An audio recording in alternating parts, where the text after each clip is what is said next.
Ben Affleck is out as Batman, and in the upcoming reboot from Matt Reeves, we could be gearing up for, yes, Robert Pattinson to take the role, Edward from Twilight as Batman.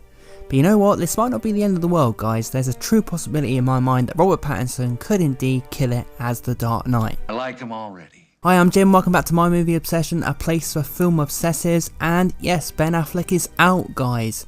Ben Affleck, the psychotic, deranged, fruitcake murderer Batman, but hey, you can't win them all because he was great in other areas. I feel sorry for him, he never really got the chance.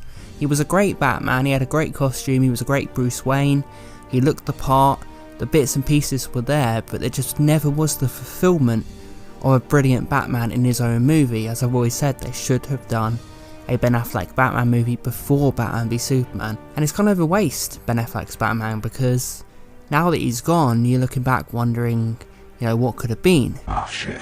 So now with Matt Reeves' Batman, we're going back to a younger Batman. Now, I don't really know what to make of this because I want it to be different to Batman Begins, and this genuinely sounds like Batman Begins. You know, I don't really want to go back to Batman Begins because Batman Begins, I think, is one of the greatest superhero movies of all time. You can't really match it, so what were they going to be trying to do? Trying to match Batman Begins in a way? Or maybe they'll go back to Batman Begins, set it in the same time, but just do things entirely different, like an entirely different Gotham, an entirely different vibe or universe. I guess that could be cool. And what they're doing with this is they're actually setting it as a spin-off, so they're going back to a young Batman, so it's a good idea to spin it out because it's on its own. Like the upcoming Joker movie, it gets away from the DCEU, but the DCEU can still carry on as it is. So I actually thought Ben Affleck should come back in the later DCEU movies. He could be playing the older Batman, the grown-up Batman, of the Batman of the reboot. It could be some cool time stuff guys, some cool time shit, trippy. Now Robert Pattinson's name is actually floating around in who could be the new Batman.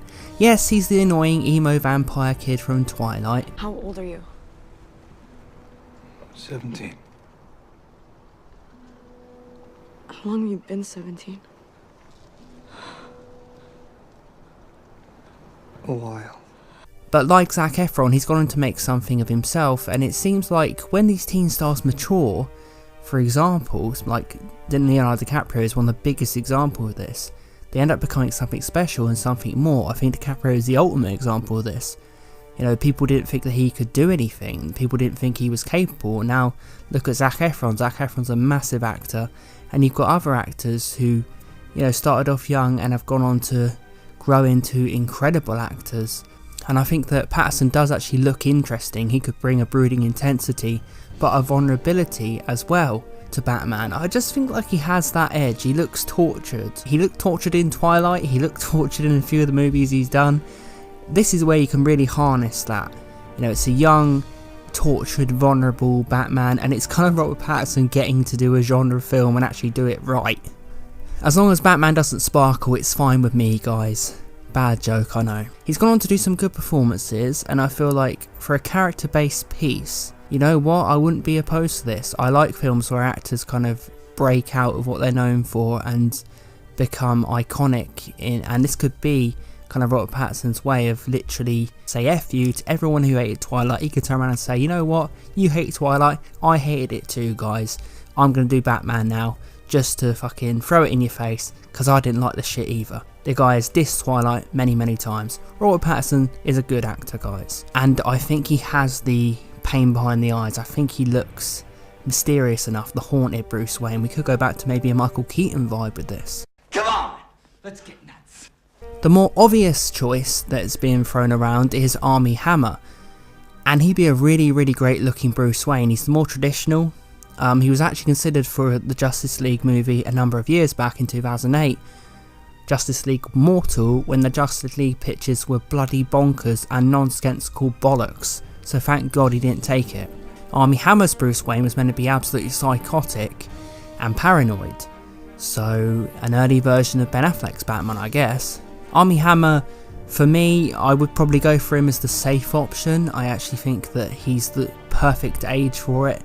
Early 30s, he's not a super young Batman, so he looks boyish, but he's not super old, so he's kind of ready to begin his journey. I think Armie Hammer looks more intimidating than Robert Pattinson, but you could have Robert Pattinson getting into shape, I guess, so I'd have to sort of review this. I'm not sure. Armie Hammer will be better as the traditional choice for me. He looks like a traditional Batman.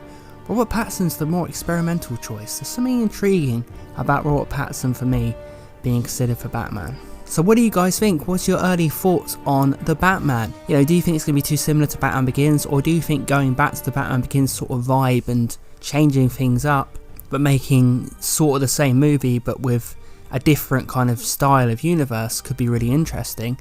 Let me know. What do you think about Robert Pattinson's name being thrown into the hat for Batman? Could he deliver as the Dark Knight, or will you always see him as that arsehole kid from Twilight? Yes! Or would you just want to go with the traditional choice of Armie Hammer? You know, one of the most safe choices you could get for Batman, I think, and a great actor. Forget about Lone Ranger, doesn't exist, guys. So who would you rather see as Batman, and are you excited for the Batman? Let me know. Thanks for watching this video, guys. Please subscribe if you enjoyed this. This channel is focused primarily on superhero movie reviews and retro movie reviews. So if you enjoyed this, watch another video, do all that good stuff, like the video, and I will see you next time.